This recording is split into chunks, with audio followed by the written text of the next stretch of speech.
ప్రధానమంత్రి ఆఫీస్ పేరు మారింది. పీఎంఓ పేరును సేవా తీర్థగా మార్చింది. సేవా స్ఫూర్తిని ప్రతిబింబించేలా ఈ నిర్ణయం తీసుకుంది.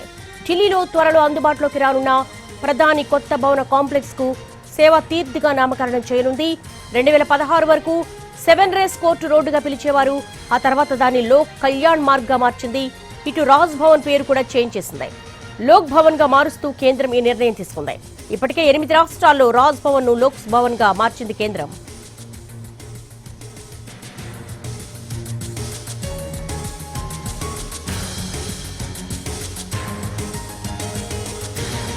ప్రధానమంత్రి ఆఫీస్ పేరు మారింది. పీఎంఓ పేరును సేవా తీర్థగా మార్చింది.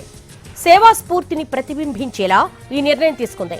ఢిల్లీలో త్వరలో అందుబాటులోకి రానున్న ప్రధాని కొత్త భవన కాంప్లెక్స్ కు సేవా తీర్థగా నామకరణం చేయనుంది. 2016 వరకు 7 రేస్ కోర్టు రోడ్డుగా పిలిచేవారు. ఆ తర్వాత దాన్ని లోక్ కళ్యాణ్ మార్గ్ గా మార్చింది. ఇటు రాష్ట్రంలోని రాజ్ భవన్ పేర్లను లోక్ భవన్ గా మారుస్తూ కేంద్రం ఈ నిర్ణయం తీసుకుంది. దీనికి సంబంధించి మోర్ డీటెయిల్స్ మా ప్రతినిధి రాజును అడిగి తెలుసుకుందాం.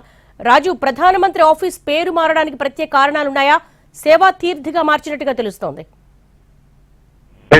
దేవి, దేశంలో ఖచ్చితంగా తను ఒక ప్రత్యేకమైనటువంటి నిర్ణయాలను తీసుకుంటూ తనకంటూ ప్రత్యేకతను తెచ్చుకుంటున్నటువంటి ప్రధానమంత్రి నరేంద్ర మోడీ మరో కీలక నిర్ణయం తీసుకున్నారని చెప్పుకోవచ్చు. అంటే ప్రజాప్రతినిధులు సేవ చేసేందుకే అనే విషయాన్ని మరోసారి స్పష్టం చేస్తూ, సో ప్రధానమంత్రి అయినా సరే తను మొదటిసారి ఎప్పుడైతే అటు ఎన్నికల్లో అంటే ప్రధానిగా తను బాధ్యతలు చేపట్టిన సమయంలోనే నేను సేవకుడిని, ప్రజా సేవకుడిని అనే విషయాన్ని స్పష్టం చేసింది మనందరికీ తెలిసిన విషయమే. సో దానికి అనుగుణంగానే ఇప్పుడు ఢిల్లీలో సెంట్రల్ విస్టా నిర్మాణంలో భాగంగా నూతన పార్లమెంటు, నూతనంగా ప్రధానమంత్రికి ఇల్లు, దాంతో పాటు మరికొన్ని నిర్మాణాలు కూడా జరుగుతూ ఉన్నాయి. సో ఇప్పుడు ప్రధానమంత్రి కోసం నిర్మిస్తున్నటువంటి భవన్ పేరు ఏ విధంగానైతే ప్రత్యేకంగా ఇక్కడ నిర్ణయాలు తీసుకుంటున్నటువంటి పరిస్థితి కనిపిస్తుంది. అందుకోసమే ఈ కొత్త ప్రధానమంత్రి నివాసానికి సంబంధించినటువంటి పేరును సేవా తీర్థిగా మార్చుతూ నిర్ణయం తీసుకున్నారు.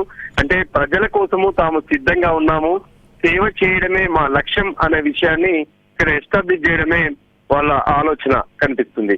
మరోవైపు రాజ్ భవన్ అంటూ ఏ విధంగానైతే గవర్నర్లు నివాసం ఉండేటటువంటి భవనాలకు రాష్ట్రాల్లో పేరుంది. సో రాజ్ భవన్ అంటే రాజులు ఉండేటటువంటి భవనంగా మారిపోవద్దు, సో ఖచ్చితంగా అది లోక్ భవన్ గా ఉండాలి, ప్రజల భవనంగా మారాల్సినటువంటి అవసరం ఉందనేటువంటి ఆలోచన కనిపించింది. అందుకోసమే లోక్ భవన్ అనే పేరును కూడా గవర్నర్ భవనాల కోసం, అంటే గవర్నర్లు నివాసం ఉండేటటువంటి భవనాల కోసం కూడా లోక్ భవన్ అనే పేరును తీసుకున్నట్టుగా తెలుస్తుంది. సో ఈ మధ్య కాలంలో తీసుకున్నటువంటి కొన్ని నిర్ణయాలు, అంటే ఎప్పుడైతే గతంలో ఉన్నటువంటి పాత పేర్లన్నింటినీ కూడా మారుస్తూ ఖచ్చితంగా అది ప్రజలకు మేలు జరిగేలా, ప్రజల సేవ కోసం ప్రతిబింబించేలా ఈ నిర్ణయాలు ఉండనటువంటి ఆలోచన కనిపిస్తుంది. అందులో భాగంగానే ప్రధానమంత్రి నూతన నివాసం పేరు సేవాతీర్థిగా పెడుతూ అటు గవర్నర్లు ఉండేటటువంటి రాజ్ భవన్ కు లోక్ భవన్ గా నిర్ణయం తీసుకున్నారు. Right, thanks for the updates Raju.